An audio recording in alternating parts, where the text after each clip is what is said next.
Hey everyone, so today we're gonna talk about one of my new favorite shows called Sherlock Holmes.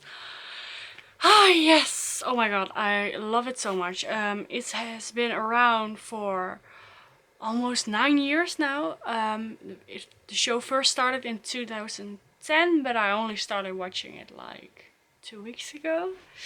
I've heard of it before and people were going crazy about it, but I thought, I don't know if it's something for me.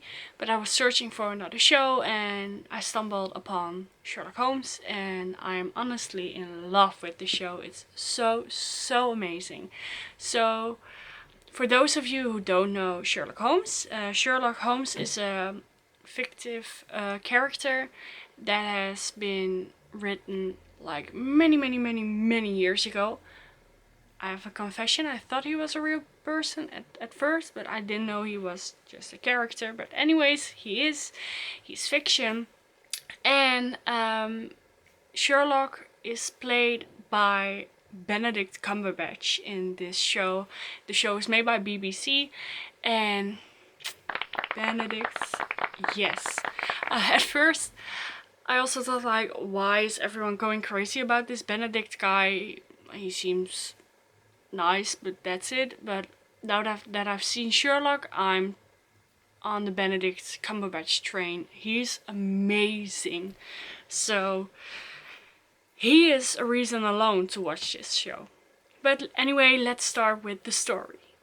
So Sherlock Holmes starts with an episode where Sherlock gets introduced to John Watson. John Watson is actually a doctor. He was in the army and he doesn't know what to do with his life after he's been away on a mission. So someone they both know brings them together, and together they solve mysteries. And Sherlock is a consulting detective, at least that's what he calls himself. He doesn't work for the force or anything, but he gets to be involved with a few cases once in a while, and he brings a really totally kind of different perspective on a case that they have at that moment. He has a really high intellect. He calls himself a high-functioning sociopath, but I've heard rumors going around that he's probably autistic. I have no idea, but it's just really cool to see him on a crime scene, and within a few seconds he can know so much about the person that is murdered or being missing or whatever, and it's really cool to see that. So Sherlock has, the show Sherlock Holmes has 4 seasons till now. Every season has 2 years in between them. And one episode lasts 1.5 hours, and every season has 3 episodes. There was also a special between season 3 and 4 that was in a Victorian theme, but that's like totally different from the real show. So it was really weird for me to see a show with only 3 episodes per season, and then also being at 1.5 hours long instead of 45 minutes. So yeah, it was like watching a movie from all of your favorites, and yeah, I have no idea where I'm going with this. But it's rare to see 1.5 hours in a row instead of 45 minutes each. But yeah, I kind of liked it. It fits the show really well, so yeah. So Sherlock Holmes, the show, has a perfect combination. It has action, mystery, humor, and insanely good actors. So that's a reason alone to watch it. So now I'm gonna talk about seasons 1 till 4. So if you've seen them all and just want to recap, you can watch it. Or if you want to know a little bit more, then keep on watching. But spoilers. So if you don't want to see spoilers, then thank you for watching. And if you want to see spoilers or just want to know more, keep on watching. So we have season 1. In season 1 we get introduced to Sherlock Holmes as a person, and we get introduced to John Watson, and we get to know how they know each other. And there's also another character coming into the show, and that's Mycroft Holmes. Mycroft Holmes, and he's the brother of Sherlock Holmes. He works in the Parliament, and he has a lot of influence in England. So yeah, at the end of the season we also get introduced to a new character, and that is Jim Moriarty. He is Sherlock's enemy. He is played by Andrew Scott, and wow, that guy is amazing. The actor is amazing. He portrayed Moriarty wonderful, and just the way he speaks and moves, and yeah, it's just one of the best villains I've seen so far. So yeah, in this season we just see how Sherlock solves a lot of cases and how he deals with it. We also get to know how it goes between Sherlock and John, which is really fun, and it has a lot of funny moments in it. But I don't want to spoil it all, so you really should watch it. But yeah, that's the main thing. And then the end of the season, we get a face-off between Moriarty and Sherlock, and it's just really, really exciting. And yeah. So that was season 1. You just get introduced to Sherlock Holmes, and I immediately fell in love with the show and Benedict Cumberbatch. So Benedict, if you're watching, you're not. But anyways, that doesn't matter. So season 2. So for each season, I'm just gonna tell you guys who are new characters and what's the main story in it. I don't want to spoil like every episode because then you don't have to watch it. So the main thing is, in this season, in season 2, we get introduced to the woman, Irene Adler. Sherlock isn't really good with emotions. He thinks he doesn't have them, but he has a thing for Irene Adler. And in the beginning of this season, you get to see how Sherlock reacts to this woman, and it's really fun. But the biggest shock of the season, it's mostly at the end of the season, is that Moriarty wants Sherlock dead. He calls him up to the roof, and he says, "You have to kill yourself now, otherwise your friends are gonna die." But as weird as Moriarty is, he kills himself before that. But he has men working for them who don't know that, and they're waiting to see Sherlock fall off a building so that they don't have to shoot their friends. Is that even English? Yeah, but you know what I mean. So Sherlock, of course, he already knows all of this because he has like 16 scenarios in his head. So he decides to fake his death. He jumps off a building, and John has to see that because otherwise the people who work for Moriarty won't notice that he's falling and all that kind of stuff. So John doesn't know that it's fake, and he gets heartbroken. He is mourning, and in the beginning of the next season, so season 3, you get to see how Sherlock faked his death and how John is gonna react to that when he sees him again. So yeah, season 3. It's actually 2 years later in the show because Sherlock has been dead for 2 years.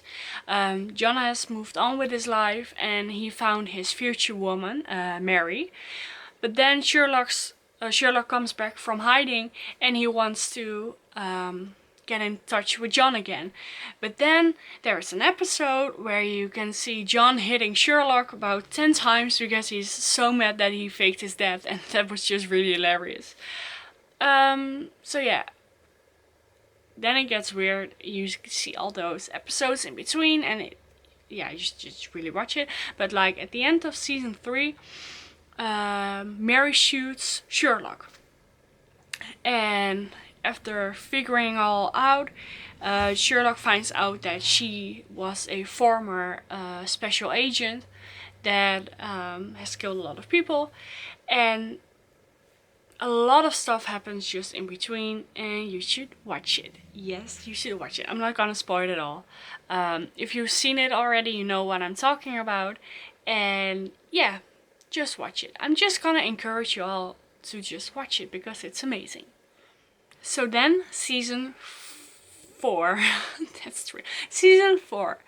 It starts, the first episode actually ends with Mary dying.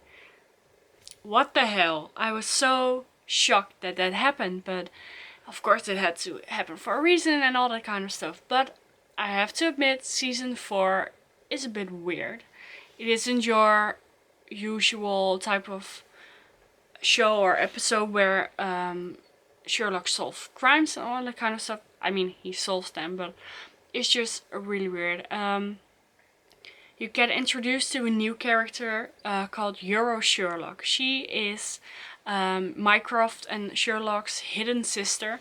They haven't had contact since she was a little girl. Sherlock didn't even know she existed, or he blocked that she existed.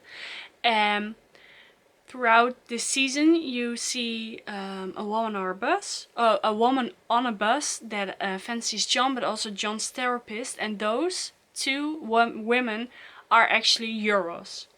Do you still get it? It was really weird to... No, it wasn't weird. It was really cool to see that the show put her like in the show already without us fans knowing it. So that was really cool. But then the last episode of the season was just really weird. So apparently Mycroft has Euros locked up on a deserted island, but it's also some kind of prison so that she won't escape. But apparently she can escape because she's controlling all the guards. Yeah, it's just really weird. But then Sherlock, John, and Mycroft get caught in her cell, and she has to, and they have to solve I can't even talk anymore. And they have to solve all kinds of riddles to be free again. But Euros is just really weird, and she also had contact with Moriarty, and it was just a bit too much, I think. I mean, every show where Benedict Cumberbatch is in, I'm like, it's totally fine because I can look at his face. But it was just really, really confusing. And yeah, I would much rather have just like a normal episode where there's also like a lot of action. But this one went a bit too far, I think. But still, it was just really good because the producers of the show really know how to put up a good show. But yeah, this was just a little too weird for me. But anyways, those were the 4 seasons. Why am I holding up 10? Those were the 4 seasons. And people have been talking about a 5th season, but we don't even know if that's gonna happen. The last season was recorded in 2017. So two years later should be this year. But there hasn't been any show yet. So fingers crossed that there will be a 5th season. I really hope they will get back like on the tour that they had in season 1, 2, 3, because 4 was a little bit weird. But I would just love to see Benedict Cumberbatch as Sherlock one more last season, but also the other actors. Just yeah, that was actually it. I just really, really, really hope if you haven't watched Sherlock yet that you will watch Sherlock. I have watched so many shows in my life, but Sherlock is definitely one of my favorites, and it's just so well made. So all props to BBC for making this show, and all props to the people who are working on it, because it is just amazing. So there was a lot of rambling. I really hope you guys liked it. Yeah, just let me know. Have you watched Sherlock? Will you watch Sherlock? What do you think of Benedict Cumberbatch and of Martin Freeman, who plays John Watson? I don't even know if I said that. I just kept on going on Benedict. Anyways, yeah, just let me know. And till next time, bye.